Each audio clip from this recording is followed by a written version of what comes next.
ናይ ምዕራብ ትግራይ ጉዳይ ናይ ምዕራብ ትግራይ ብዜና ንሕና እውን ጌታቸው ረዳ ከምዚ ዓይነት ቃለ መሕተት ገይሩ ዝብል ኣውፂና ኢና ትማሊ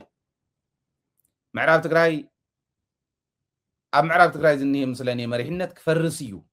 ኢሉ ጌታቸው ረዳ ተዛሪቡ እያ ትብልታ ዜና ዘውፃና እያ እዚኣ ኣብዚኣ ትሪእዋ ዘለኹም አንዳፍታ እውን ኣውፅኦማ እኒሁ ጌታቸው ረዳ ቃለ መሕተት ገይሩ ቃለ መሕተቱ ከዓ ከምታ ትሪእዋ ዘለኹም ኣብ ምዕራብ ትግራይ ዘሎ መሪሕነት ምስለኔ ክፈርስ እዩ ምስ ኣብይ ኣሕመድ ተረዳዲእና ኢና እዩ ጌታቸው ረዳ ምእማን ከቢድ እዩ ጌታቸው ዝኣመነን ማይ ዝሓቆነን ከንቱ እዮም ጠስሚ ዝወፅእ ጠስሚ የለን ዝወፅእ ቁም ነገር የብሉን ማለት እዩ ግን ከምኡ ኢሉ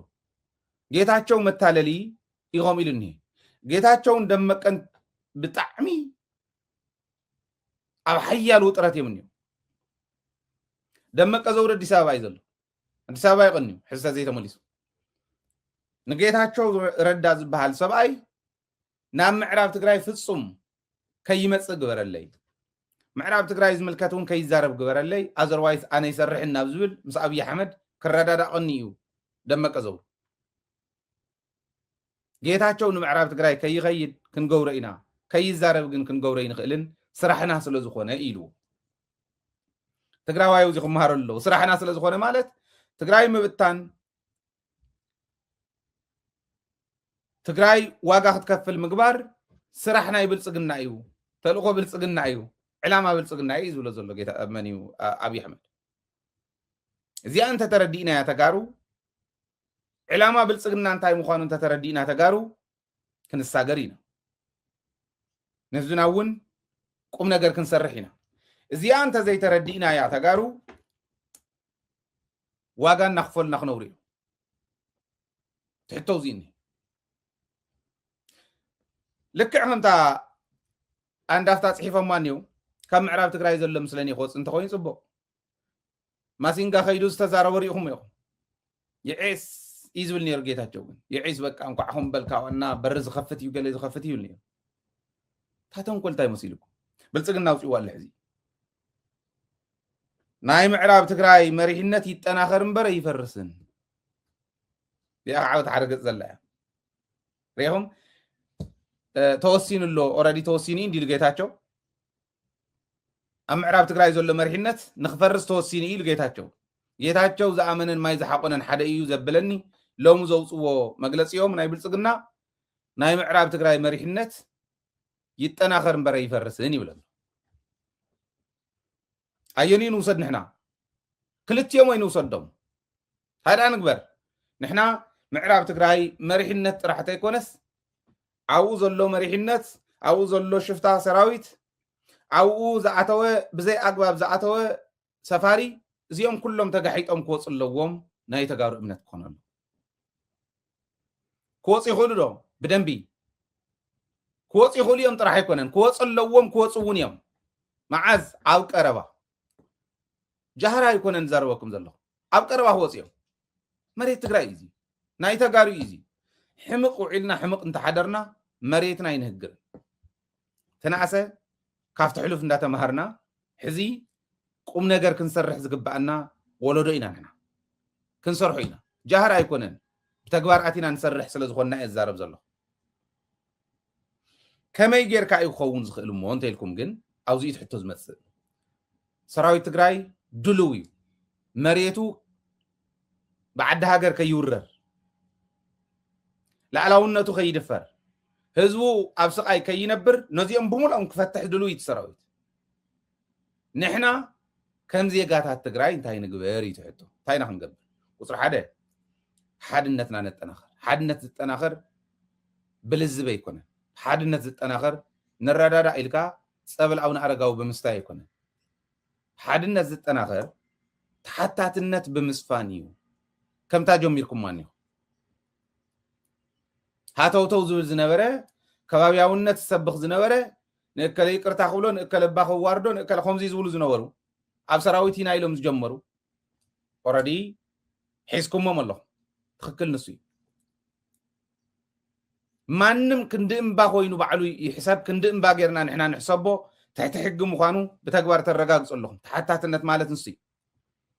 تحتات النت كومبرومايز جبر مريح النت هزوخ مريح يخلن ينعق نعق زخونه مريح النت كعاق ونقدر تسرح يخلن سلازي خاونو صاع يزوز الله زي انت غيرنا حد النت نخستم حد النت نخستم فلا ليت زخونو بروباغانديست عدي هالو ابدقه صره تግራይ صره ربحه تግራይ زخيد كله كحتة يوز بالحق انت وصينان نساونا بتكبار او قربانا زولو سرعات اندات حزنا انت خيدنان تحتات نتسفن له مالتيو كم زولو عقرقر زسبكو اب عقرقر زنبرو تلقو خناي صلاة زشكمو اقباب كحزيو تزي حدا خوينا لنا وزي مالتي سخن إلنا خنحسب يقبرنا سخيننا خنحسب كنكل لنا سلعدنا سخيننا خنحسب كنكل لنا سلهزبنا زي اخن قبرت حتات النت تسفنيا سلازي معراب تግራይ ዘሎ መሪሕነት ክፈርስ ይበል ጌታቸው معراب تግራይ ዘሎ መሪሕነት ክጠናኸር ይበል ብልጽግና እዚኦም መደናገርና ዓናዮም ግዜ መግዚ ኦኬ እንታይ ኢና ክንገብር ዘለና ፋኖ ሕዚ ናብ ሓድነት መፅየሎ ምስ ናይ ፋኖ ነተሓዝ ከባቢና ንሪኦ ኣለና ምስ ኤርትራ 1000 ኪሎ ሜትር ብሰላም 1000 كيلو متر دفاع دواء عبيلنا يلنا كتنكري جنا صمدو زبحال هزبن هزب رغبي كاب هزبن هزبن نابتكالات كنا ساقروينا تكالاو خووني تراح انتا يكونه نعم منقستات كساقريو منقستات كراخويهم هزبنا حادا خوين خزلغي ساني حوون كموصي تمرت سراويت اندي يلزلغ خمي مني حاتي توزح التزيز بالون كأمت ايه تبيرترا وجنكم انت خوينو بس عفار زلو سمحرا زلوون كسرح خللو حزم سمحرا فانو تاريخ يسرح له فانو ناب حدا مصيلو حدا مرحينة له حدا ازلو ناي فانو ناي محرا فانو لعلواي مرحي زمنا كاسي خوين له وتادراو ازي زمرح وتادراو عزازي جنرال تفرما مهوين له زيت مالون توسن نخبلنا نيرنا اينا ازي عبي اوبورتونيتي انا انا مستنها خمي يقرنا اينا نتحزو كخدلكم ايه راي وازي اخستاوسو በማጽደቅና ከፍተኛ አመራሩን በመሰየም በስኬት ተጠናቋል። በዚህም መሰረት አርበኛ ዘመነ ካሴ የአማራ ፋኖ ብሔራዊ ንቅናቄ ሊቀመንበር፣ አርበኛ መከታው ማሞ ተቀዳሚ ምክትል ሊቀመንበር፣ አርበኛ ሀብቴ ወልዴ ምክትል ሊቀመንበር ለወታደራዊ ጉዳዮች፣ አርበኛ ሄኖክ አዲሴ ምክትል ሊቀመንበር ለፖለቲካዊ ጉዳዮች በማድረግ ሰይሟል። እንዲሁም የአማራ ፋኖ ብሔራዊ ንቅናቄ ከታች ለተዘረዘሩት መምሪያዎች አመራሮችን መድቧል። በዚህ መሰረት ወታደራዊ አዛዥ ብርጋዴር ጀነራል ተፈራ ማሞ፣ ምክትል ወታደራዊ አዛዥ አርበኛ ምሬ ወዳጆ፣ ምክትል አዛዥ ለወታደራዊ አስተዳደር አርበኛ ዝናቡ ልንገረው፣ ወታደራዊ ስልጠና መምሪያ አርበኛ ሳሙኤል ባለድል፣ ልዩ ዘመቻ መምሪያ አርበኛ ድርሳን ብርሃኔ፣ ዘመቻ መምሪያ ካሳምነው እዝ ለሚወከል ጓድ፣ የፖለቲካ መምሪያ አርበኛ ጌታ ስራደ፣ አደረጃጀት መምሪያ አርበኛ ምንተስኖት ወንዳፈራው፣ የድርጅት ጽህፈት ቤት አርበኛ አስቻለው በለጠ፣ የህዝብ ግንኙነት መምሪያ አርበኛ ስረስ ማረዳምጤ፣ የህዝብ አስተዳደር መምሪያ አርበኛ ዘመነ ምረት፣ ፋይናንስና ግዢ አስተዳደር መምሪያ አርበኛ አሻግሬ ባየ፣ ፖሊሲና ስትራቴጂ እዚህ ገይሩ ኸይዱሎ بخلت መንገድ ንራዩ አነ ዕላማ ይፍልጥያ ትግራይ ፈረስትያ ዕላማ ይስዩ ትግራይ ነፃ ክትከውን ትግራይ ሰላም ክትከውን ትግራይ ጠንካራ ሃገር ክትከውን ድሕር ኮይና ከምዚ ዝበሉ ዓበይቲ ዕድላት በክልተ መንገድ እንዳርአና ክንከድ ፋኖ ይሰርሕ ኣሎ ንሕና ስኢልና መሬትና ንሓዝ ጥራሕ ኣይኮነን ምስ ኤርትራ ጽምዶ ንገብር ኣለና ንሕና ስኢልና መሬትና ነምልስ ጥራሕ ኣይኮነን ምስ ኤርትራ እውን ዘላቂ ዝኾነ ጽምዶ ክኾን ምስ ፋኖ እውን ዘላቂ ዝኾነ ጽምዶ ክኸውን ኩሉ ግዜ ዓርሰ ምርኮሳ ዝበሃል ከሎ እዩ ዓርሰ ምርኮሳ ንጎረቤትካ ዝመስል ንጎረቤትካ ዝምጥን ሰላም ትህብ ንጎረቤትካ ዝምጥን መከላኸሊ እውን ይህልወካ 4 ነጥብ ሰላም ኢና ንደሊ ንሕና ምስ ኤርትራ ምስ ህዝቢ ኤርትራ እንደም ኣነ ከም ኣነ ልክዕ ከም ናይ ኣውሮፓ ሃገራት ሓንቲ ቪዛ ናብ ኤርትራ እውን ናብ ትግራይ እውን ተመላልስ ሓንቲ ፓስፖርት ናይ ትግራይ ፓስፖርት ናይ ኤርትራ እውን ንዓፋር እውን ንምሓራ እውን ዝኸይድ ናብ ካልኦት ተተኻኢሉ እውን ናብ ካልኦት ዝኸይድ ከምኡ ዓይነት ህልውና ክህሉ እየ ዝደሊ ብዝኾነ ይኹን መንገዲ ግን ፋኖ ይጠናኸረሉ ፋኖ ምጥንኻሩ ኣብዪ ኣሕመድ ዝበሃል ንፋኖ ሓሊፉ ንምሓራ ሓሊፉ ናብ ትግራይ ንኸይመፅእ ይገብሮ ስለዚ ናብ መሬት ትግራይ ክምለሰሉ ዝኽእለሉ ግዜ ኩሉ ግዜ ከምታ ኩሉ ግዜ ዝብላ ቡምባ ቀለበት ኣውፂኻ ከም ዝሓዝካያ ቡምባ እያ ናይ ትግራይ ኩነታት ሕዚ መዓዝ ተድርብያ ብደንቢ ክተስተውዕል ኣለካ ኣዘርዋይስ ኢድካ ክሰልዓካ እዩ ህልውናኻ ከጥፋእካ እዩ ከምኣ ጌርና እንተርኢናያ ፋኖ ከምዚ ምዃኖም ዓብዪ ዕድል ይንዓና ምስ ናይ ምዕራብ ይኹን ምስ ካልኦት ከባብታትና ትግራይ ተሓገ መንግስቲ ትበና ትግራይና እያ ተኻሊእ ዳሕራ ይኸውን ተሓገ መንግስቲ ትበና ትግራይ ግን ከመይ ጌርና ኢና ክንረኽባ ንኽእል መዓዝያ እታ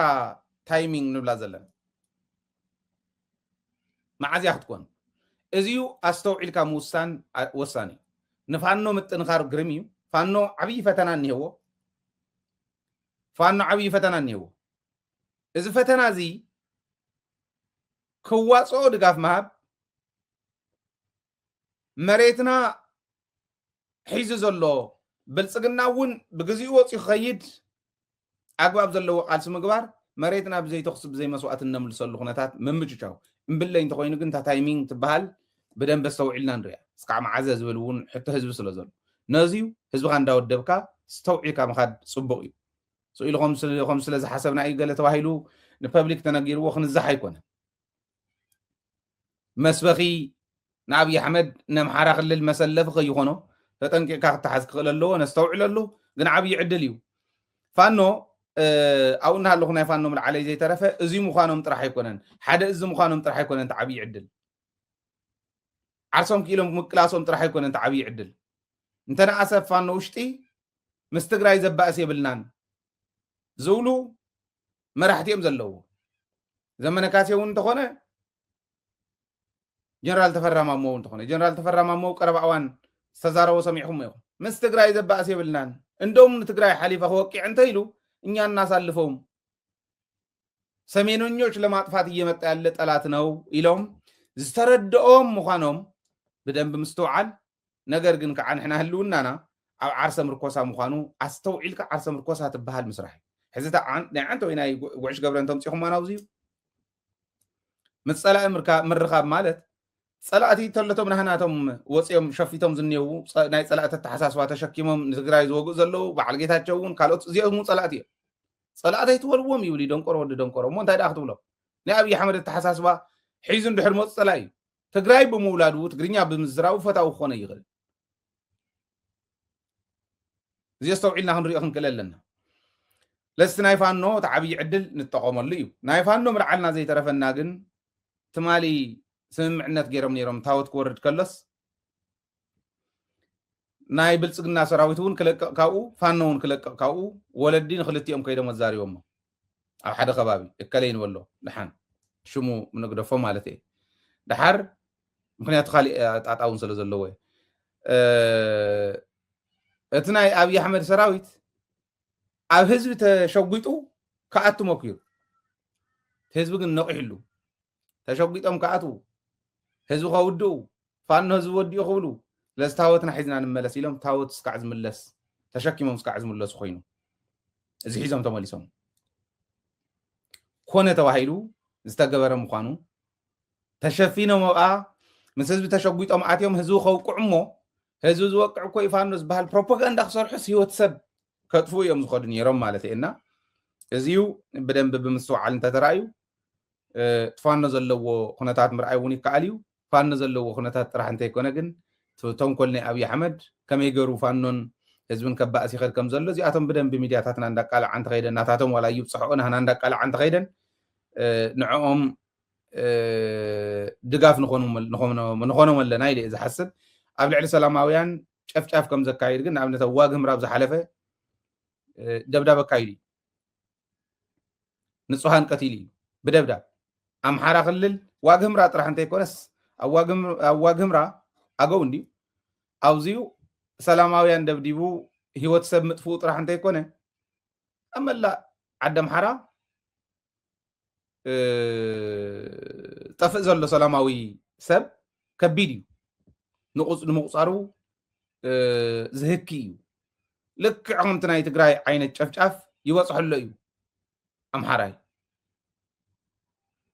ነዚሁ እውን እዩ መቃልስትና ክኾኑ ይኽእሉ እዮም ፋኖ ኣተሓዛ እንተተኻኢሎም ብፍላይ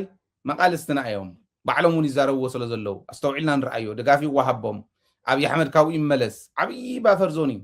ንዓና ለዝሳቶም ከዓ ድጋፍ ናህና ይደልዩ እዮም ክድገፉ ኣለዎም ስርዓት ክቃለስዎ ኣለዎም ከምቲ ትርእይዎ ዘለኹም ዓይነት ምእኹል ዝኾነ ምሕደራ እንድሕር ገይሩ ፋኖ ብጣዕሚ ዝገርም ይኸውን ስለዚ መሬትና እንዳረኣና ዓርሰ ምርኮሳና ተኣማሚና ሓድነትና ፅኒዕና ሓድነትና ብተሓታትነት ብሕጊ ዝዳነ ጌርና ክንከይድ ጓለይ ወደይ ስለተዋሃሃለ ይኮነ ሕድሕድ ሰብ ኣብ ትሕቲ ሕጊ ምዃኑ ሕጊ እውን ዘይሓልፋ ምዃኑ ፀረ ህዝቢ ዝኾነት ስራሕ እንተተሰሪሓ እዚኣተን ኩለን ተረጋጊፅና ክንሳገር ንኽእል ኢና ዝብል እምነት ኣለኒ